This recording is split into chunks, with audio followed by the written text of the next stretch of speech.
Thank you very much for having me here at this alarmingly professional setup that you have. This is not normally what speaking to students entails. I normally go to a little room and talk to 30 people, but this is good too. This is nice. So my name is Stephen Watson. I started a subscription business called Stack 9 years ago now. And Stack looks like this. So every month we select a different independent magazine and we deliver it direct to our subscribers all around the world. The deal is that you never know what you're going to get next, but you do know it's going to be this beautiful, intelligent, independent magazine that you probably wouldn't have come across before. And you wouldn't have come across it because there are all sorts of difficulties involved in getting your lovely independent magazine out in front of an audience. So for this talk, I'm going to talk to you a little bit about all the really great stuff that's happening, the great exciting stuff, all the real pain in the arse stuff and the difficulties, and then where Stack tries to come in and be useful in amongst all of that. These are all pictures that were taken by real Stack subscribers. So basically every month we send the magazines out. And a couple of days later, we start to see on Twitter and Instagram people posting their pictures of their magazines along with their cats and their cups of coffee and all the other things. It's basically my favorite bit of the month because it's the bit of the month where this thing that has been a secret that only me and a couple of other people in the office know about suddenly becomes like a thing that's in your life. And you start to see the way that people use these magazines to kind of express themselves and show something about themselves. And people have always done this in terms of like posting pictures of their mags arriving. But then we started to incentivize it a couple of years ago. And so every month we publish our like top 10 pictures from that month. And our favorite one from that month gets a Stack t-shirt, right? And you can't buy a Stack t-shirt. You can only win a Stack t-shirt by doing a good thing. So, for example, people start to genuinely compete for them. And so you get a magazine like Put a Egg on It, which is a Brooklyn-based food magazine. And you'll see someone has very cleverly almost put an egg on it. So, I mean, they won for that. But we see this kind of like coming through, and this for me is like this is the fun of it all. This is the community that you can build around some magazines. And I've been incredibly fortunate in doing this because, as I say, I started it 9 years ago. And there were independent magazines around, and I was writing for some of them at the time. But it's completely blown up over the last 9 years. It's got there are way more independent magazines out now than there used to be, covering way more things in these really interesting niche approaches.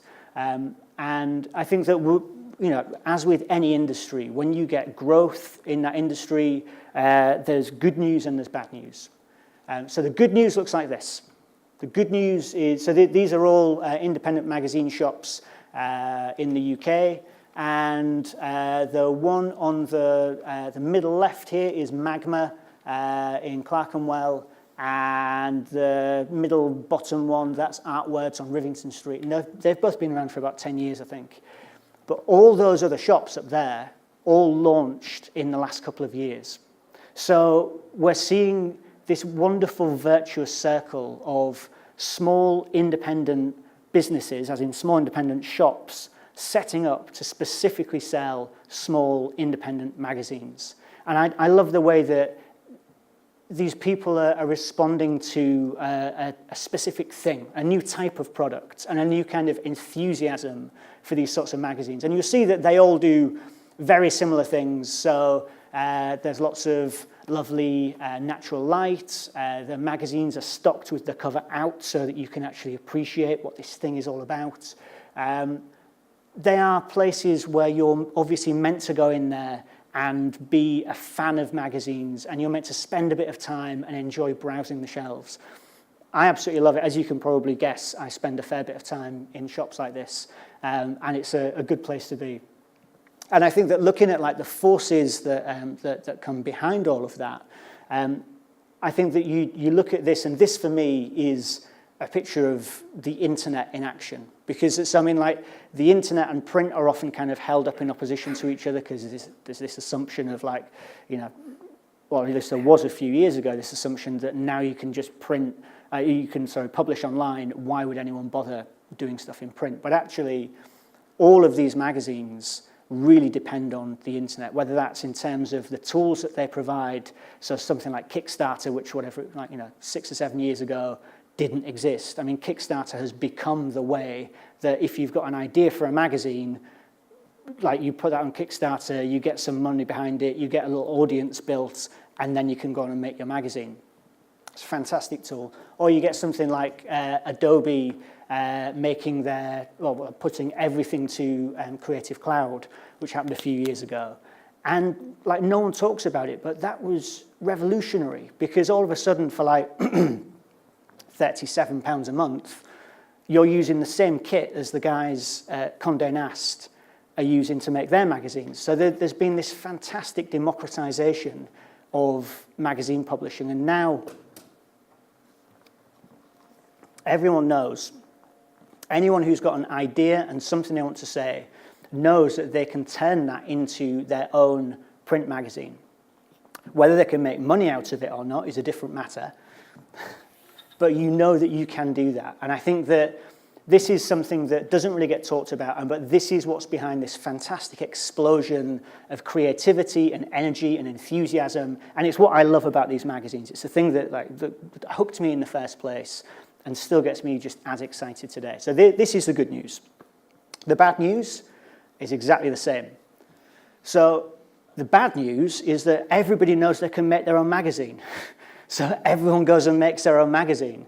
So it means that every single one of the magazines on these shelves is in competition with every single other magazine on those shelves. And not just every magazine, it's in competition with every YouTube channel, SoundCloud page. It's like every bit of thing that is trying to like take a little bit of your time, a little bit of your day, that's what you're in competition with. So if you're making an independent magazine now, you have to launch it in the knowledge that there is literally nobody out there right now who's saying, I wish I had something else to read. We live in this age of content excess. If I looked at just the stuff that I get sent for free in my email every week, I get sent more really great quality stuff than I can read just in my email. So I don't need magazines at all. So what's the point? Why bother making them? And actually, the answer is, if you are a small independent magazine maker, you need to focus in on the things that are going to make your magazine into the way that people express themselves, like I showed you on that first slide, or the magazine that people think, I just can't wait for that next one to come out. So that then they don't just go and they buy a copy, because if you're trying to publish a magazine and make a business out of it, that's no good. It's no good to you if somebody goes and buys your magazine once and thinks, that was really brilliant. What you need is someone who's going to buy your magazine, love it so much that they subscribe, and then stay subscribed for the next 2 years, and then you can start to run a business from that. So this is kind of the reality of publishing a magazine today. The other bad news is that all those magazines had to actually physically get to these shops. So I kind of compared independent print publishing to what's happened with video and music. And so, the internet's come along and shaken up the TV and film industries and changed everything, but also left some really useful stuff along the way. So you've got like Vimeo and you've got YouTube, and if you're lucky and good, then you can actually make a living from selling your stuff that you have produced on YouTube and Vimeo. So basically the digital has given a content distribution platform as well. With print, that just doesn't exist. With print, you can work in this thoroughly 21st century way where you're here in London, your designer is in Berlin, you're maybe printing somewhere in the Netherlands or something, and all this stuff is happening digitally, and you're chucking stuff into the cloud. There comes a day when you hit print, and then a few weeks later, you come face to face with what several thousand copies of your magazine looks like. And it's a lot. I mean, I know one guy in London who the only way he could store his magazines was by getting rid of his bed frame and just putting his mattress on top of the boxes of magazines. And I don't think that's a very healthy way of living. All this kind of, the fact that we're working with physical objects is a massive part of the appeal for independent print, but it also brings a real problem with it as well. So again, as independent publishers, this is something that you need to overcome. So that's the bad news. Except it's not really the bad news, because the really bad news looks like this. Most magazines are sold in shops that look like that. Most magazines are sold in shops that look like that. And as you can see from my very artfully composed image, so this image is obviously taken in Smiths. This is where a lot of magazines get sold. Smiths care more about selling you sweets than they do about selling you magazines, which is why all the sweets are at the front of the shop and all the magazines are at the back of the shop. And the magazines have not been placed there with any kind of care or attention or thought of what's going on. I can tell you there will be really great magazines in amongst that, but who can tell? You've got no way of knowing. All you can see is just this mess of colour at the back of the room.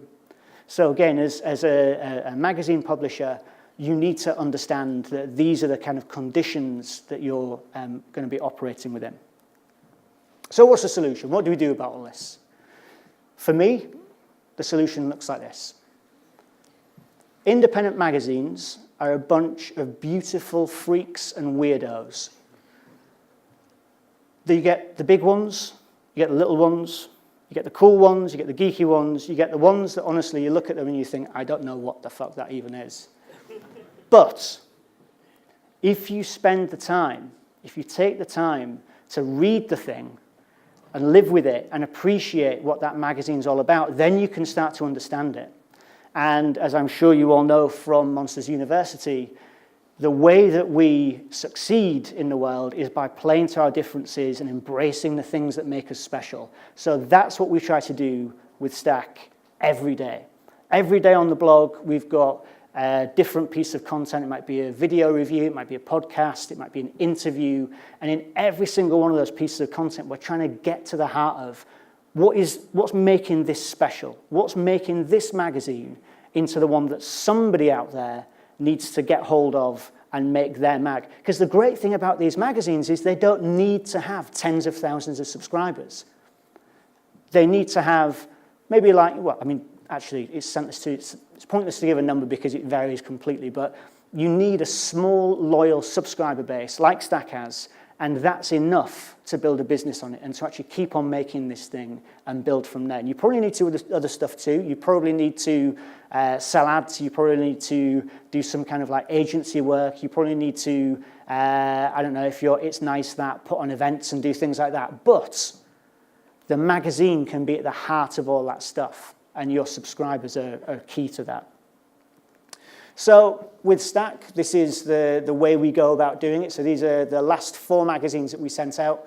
Top left was in January, and we sent out The Exposed, which is published in Copenhagen, and it's the first time that we've done an augmented reality magazine. Because I'm kind of a bit sniffy about augmented reality stuff, and I think that normally it means some kind of distracting like fireworks. So typically, like you get your copy of Stylist and you put your phone over it and the people on the cover dance or something. It's like, well, okay, that's occupied 6 seconds of my life and now I'm moving on to the next thing.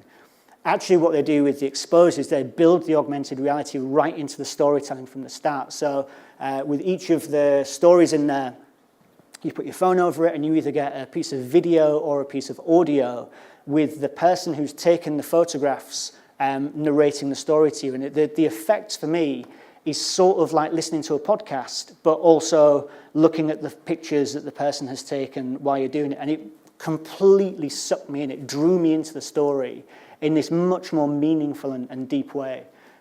Yucca is a magazine that is published in Colombia. And they take this kind of like very interesting approach. So lots of magazines theme themselves, but Yucca takes a theme and then an alibi. So the theme in this case is architecture, and the alibi, which for them is kind of the excuse to be talking about things, is migration. So you can kind of think of the theme and the alibi as like X and Y axis, And then every story in the magazine you can plot on a graph of that X and Y axis. And so you end up with really unusual and surprising approaches to stories that you probably wouldn't have otherwise seen. Weapons of Reason is a magazine that wants to change the world. They want to take the big, difficult, interconnected issues of the day and present them in this very accessible, easy to understand and appreciate format. And then the one at the bottom right there, you will be hearing a bit more about in just a minute because Rory made it. But this is the Real Review, which is a magazine which begins with architecture, but kind of expands out of that, and it just does some like really clever stuff in terms of. So you're going to talk about typography. You're going to talk, yeah, okay, and you're going to talk about the fold out thing. Okay, great. So all right, it's really great. Babies love it. It's so good. Babies love it.